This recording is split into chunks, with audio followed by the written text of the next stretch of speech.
মাসের দাবিতে আন্দোলন হয়, এবার কিন্তু সেরকম হয় নাই। আমাদের মন্ত্রী মহোদয় সহ সরকারের অন্যান্য সংস্থাগুলোর যৌথ প্রচেষ্টায় সেটা সমাধান করা গেছে। তো আজকের এই নাশা গ্রুপের আপনারা জানেন যে অনেকগুলো মামলা মোকদ্দমা আছে, তারপরেও আমরা যেহেতু এসেছি, এটা আপনাদের জন্য একটা ভালো দিক যে মন্ত্রী পর্যায়ের হস্তক্ষেপ শুরু থেকে আছে।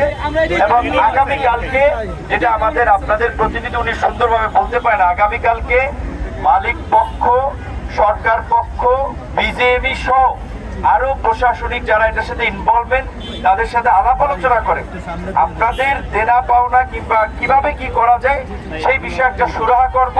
আমাদের আপনাদের প্রতি আহ্বান হচ্ছে আজকে আপনারা বাসায় চলে যান এবং আগামীকালকের মিটিং এর ফলো একজন দুইজন না, আপনাদের 5 জন প্রতিনিধি কিন্তু আগামীকালকে থাকবে। সুতরাং তারা আপনাদের দাবি দাওয়া নিয়ে কথা বলবে, আপনাদের সহযোগিতা চাই, আমরাও সহযোগিতা করতে চাই। ধন্যবাদ।